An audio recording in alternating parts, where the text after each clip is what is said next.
watu lo sunga. Ya, patalo ko. Tapu. Me se voi o lo sunga le pi fa guru ia le Samoa Entertainment. To tele ni so tatu watu no ele ngate ne fia ia fa tunga. Ia ai fia foi como muli lunga lo penga te fai langi le o so me ngar Samoa Entertainment. Ele ngate fa la lo I musika ia o fa fianga tatu watu no. Ia o mo te mala banoa ia o si macho wala leo ni. Leiva fa te si macho. E fa pena na fa la lo to lunga lo tu. Ya, sa lepe ole naturale pa le tongo fainga o tatu o fa la lo ino business. Ya betul le pun tapu termine. Pi ole ma ka ka fa ka ia ata ma bia pi o ma mata fua pa lo fua.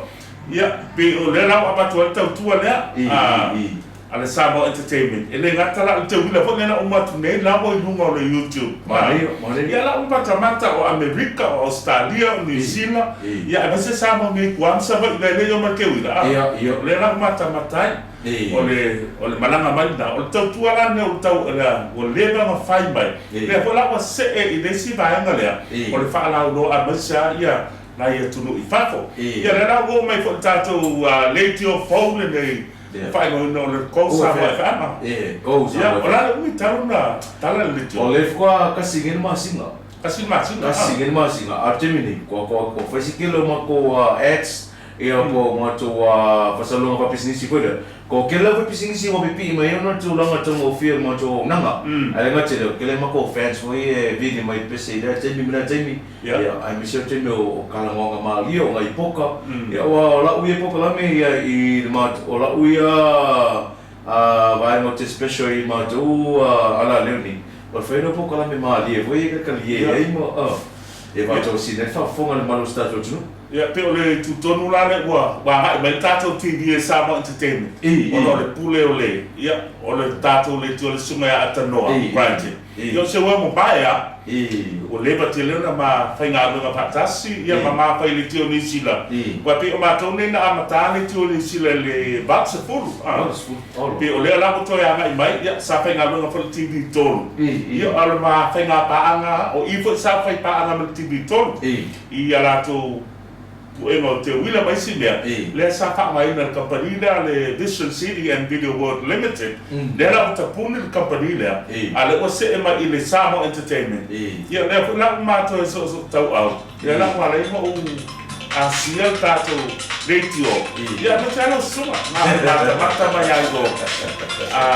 Awangan pa la lo ino le tio ne ko sabo.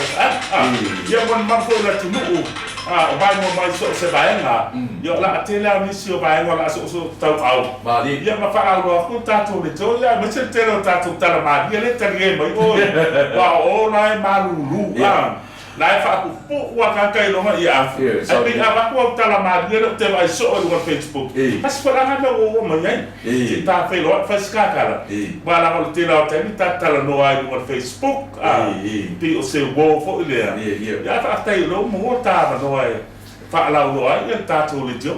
Tai lo sunga vile kalwai mo o lefka ka wakia ko lo musika foi lefta ta watina e tani no musika au se mo tua va no mo lunga ia te ulo sume mo tala mai au le mo sta fe lo inga le ngate le wa mai ia se mo wala le ni ia me se foi Samoa Entertainment o lawi lo le o penga te fai langi ia po le pension lunga o penga te fai langi mo se to tene la to fi le Samoa Entertainment ai okay va sele lo suma fai si tele fa tunga ia wa fai si tele fa tunga na etusiena ya o tele fai na tola o tele fa tunga sa etusiena si le suma o se oala te taule le melo ko uso ni se mo mas fa tama le melo fa ngole fe ngole kava le ve ngova mai kava pai o lo sunga wa lo te doai po no fa mo ia ku ia wato telo nisi o pese sta joju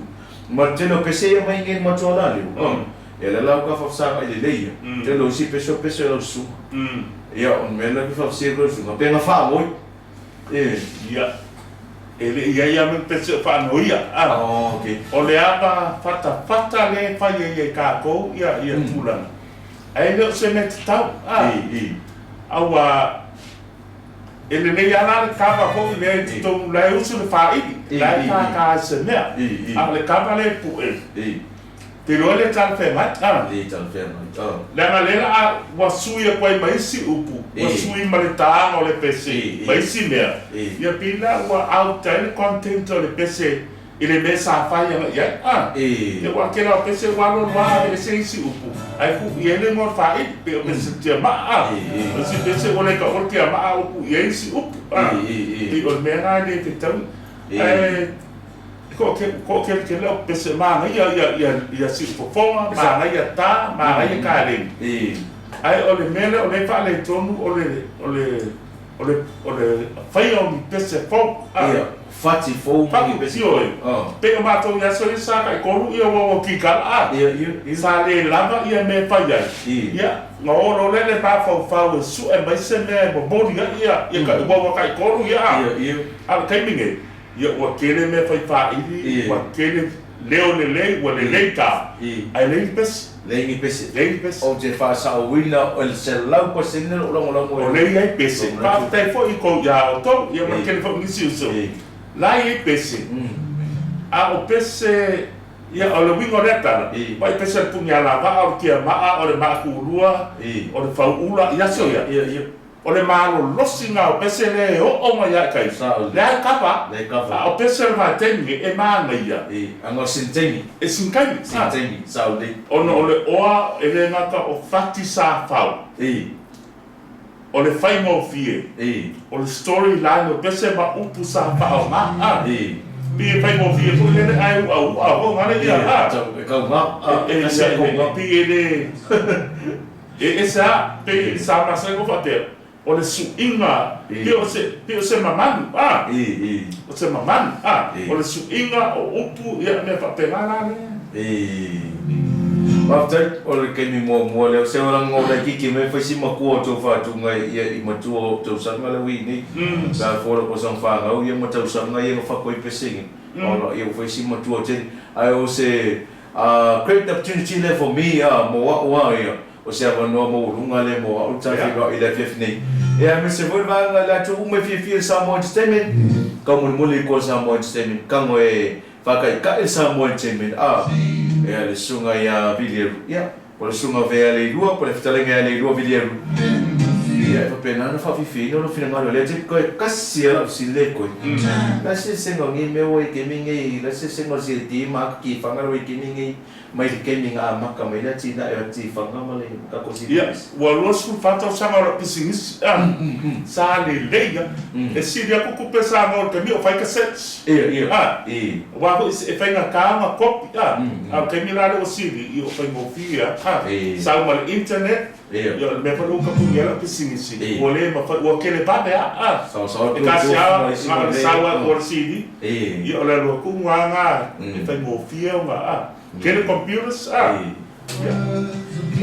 fai ka vai yo o ba wa tu fo o ka ko ia mo li la fa malo le fa tmali o sta tu what you ya ele o fa vai umma mai si mea mi ngoi mai si mea nga yo le si ba nga ina va penana tina e be ma tu putele ta ta mo fa ya le fo le work smart work hard le fa mal internet no it's pa ele spesifisi ya ma sa fa la lo nga to ta to le to ba ko le fa malo ya le akali ya ko le usa fo lo to fai lo ta le le yo lo to mai pa lo nga ba after ya ka ye ma ya lo se fa ba ya o le ara te pisa ko ko mo studio ala aka me le ko inga ma le silo matua yo penga misa ngele fiafi fa ko ya tala wa o le kala ko spa ia tapu o le loko fia o le vai la wa ma o le loko fia ma fu ma se me ma di o le me la ata o sui ya atmosphere me sa o kala ko no le mo fa ko lu ko se ki wa le ya lo ila ga invite ma ke ya ke o sa ma to le se so fa ma fa fi te la bo ma to no all la wo fiu ke e ma di ma de wo fiu ke aka le ma di fa kai no ka kai ya la fa sa monta to le jo les Kau Samoa FM. Iva fa te simaton. Iva fa te simaton. Fa te simaton. Ia fa tai le dua.